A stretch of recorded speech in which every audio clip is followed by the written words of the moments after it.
초능력이라고 하는 개념에 대해서 이해를 하기 위해서는 우리는 깨달음이라고 하는 주제를 살펴보아야 합니다.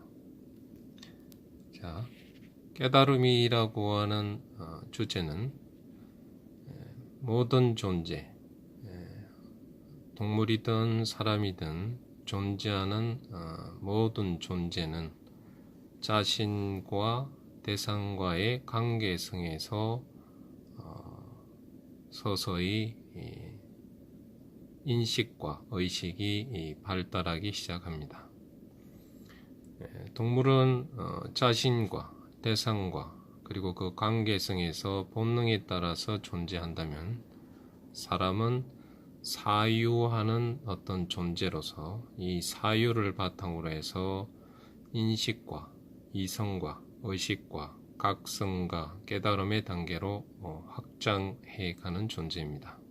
그래서 왜 사람이 만물의 영장이 되는지 그 개념도 같이 이어서 살펴보겠습니다. 자, 인식이라고 하는 단계, 자신을 인지하고 그 다음에 자신 외의 대상과 객체를 인지하는 단계로 모든 존재는 발달해 갑니다. 그리고 자신과 대상, 자신과 객체 사이의 관계를 인지하게 됩니다. 그래서 이러한 인식이 어떠한 바탕하에서 가능해지는가? 거기에서는 우리가 만물의 영장이라고 하는, 그리고 신으로부터 부여받은 가장 중요한 어떤 역량으로서 이성이라고 하는 리전, 이성이라고 하는 역량이 있습니다. 그래서 성경에서도 이 이성이라고 하는, 리전이라고 하는 이 주제가 상당히 중요한 주제로 나오는데, 주체와 객체를 인식하는 것뿐만 아니라 그 다음에 거기서 더 확장해서 사리와 분별과 그 다음에 이치를 이해하고 깨닫는 단계를 만들어주는 어떤 존재가 가진, 즉 인간이라고 하는 존재가 가진 가장 중요한 역량입니다. 그래서 사람들은 어떤 각성과 깨달음을 그냥 갑자기 우연히 일어나는 그러한 개념으로 인식하고 이해하고 있는데, 그렇지 않고 우리의 이성, 순수 이성을 바탕으로 해서 점차적으로 확장해서 발전해가는 개념이 각성과 깨달음의 개념이다. 그래서 이성 없이, 이성이라고 하는 신성한 본질이 없이 각성과 깨달음은 이루어질 수 없다라고 하는 것을 이해해 둘 필요가 있습니다. 자, 이성을 바탕으로 해서 우리의 인간은, 우리 존재는 현재의식과 잠재의식, 초월의식이라고 하는 그러한 단계로 발전해 갑니다. 그래서 태어나서 이 육체를 바탕으로 해서 육체가 사물과, 자신과 사물을 인지하고 거기에서 또한 관계성을 인식해서 점차적으로 자신이 존재한다는, 현재 자기 자신의 존재가 존재한다는 현재의식이 발달합니다. 우리의 현재의식이 매 순간 경험한 것은 두뇌의 잠재의식에 저장되어져 가게 됩니다. 그래서 모든 경험은 기억으로, 메모리로 우리의 잠재의식에 저장되어집니다. 그러한 잠재의식이 인류 전체의 어떠한 구도로서 상호 연결되어진 것을 집단 무의식이라고 하는 개념으로서 알려져 있습니다.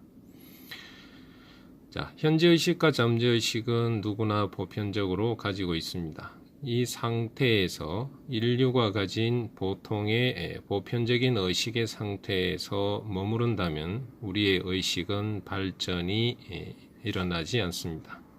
그런데 이 이성이라고 하는 어떤 중요한 어떤 역량이 우리 자신의 내부에서 우리 자신의 고는 어떤 고는 신성 또는 절대자라고 하는 궁극적인 존재와의 연결이 가능하도록 만들어줍니다. 그래서 점차로 우리 의식 내부에서는 초월의식이라고 하는 어떤 물질계의 일반 모든 형상과 대상에서 그것을 넘어선 궁극적인 본질, 우리 자신의 가장 궁극적인 본원에 대해서 인식하고 의식할 수 있게 해주는 의식이 나타납니다. 이 의식을 우리는 초월의식이라는 개념으로 이해할 수 있겠습니다.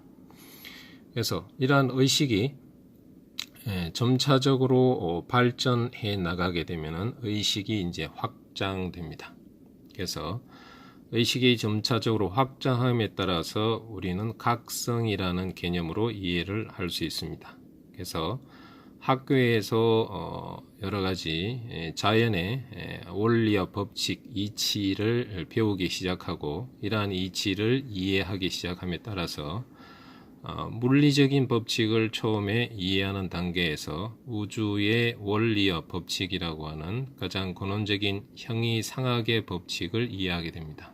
그래서 형이하학적인 원리와 법칙에 대한 이해에서 형이상학적인 원리와 법칙에 대한 이해로 나아가지 않고서는 각성이라고 하는 인간의 내재된 어떤 자질과 역량이 확장되지 않습니다. 그래서 의식이 확장되기 위해서는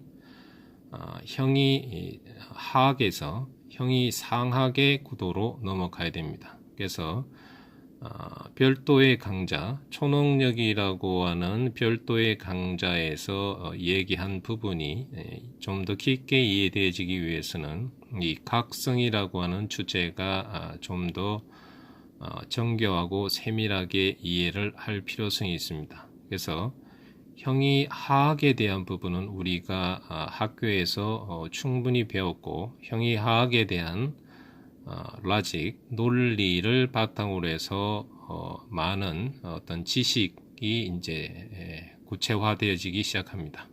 그래서 지식에 대한 구도에서 지혜에 대한 구도로 나아가기 시작해야지 의식이 확장되고 각성됩니다.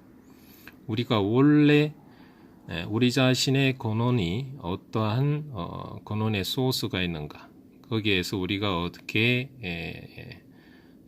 우리라는 존재로서 세상에 드러나게 되는가, 그 원리와 법칙을 이해해 가는 과정이 이제 각성의 과정이죠.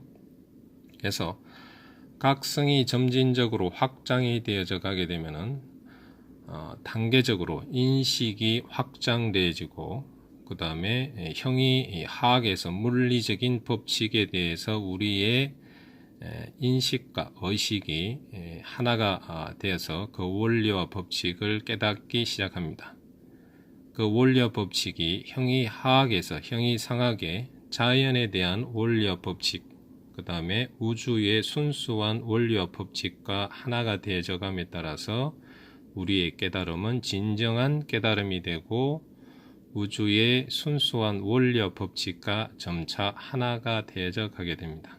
그래서 육체적인 어떠한 존재가 성경의 엘리야처럼 순수 에너지로 변화되어져서 육체의 존재 자체가 에너지화되어서 사라지는 단계까지 이 깨달음은 발전되어져 갈 수 있습니다.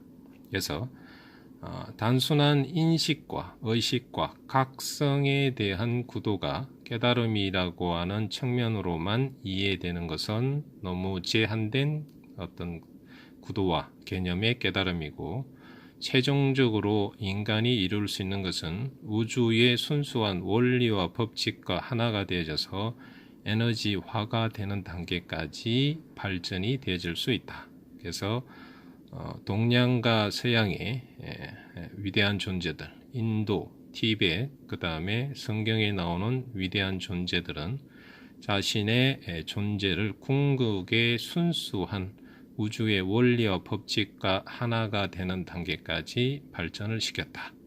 그래서 깨달음에 대한 정의를 이렇게 이해를 해 두셔야 다른 개념과 다른 어떤 원리와 법칙을 이해하기가 쉬워지게 됩니다.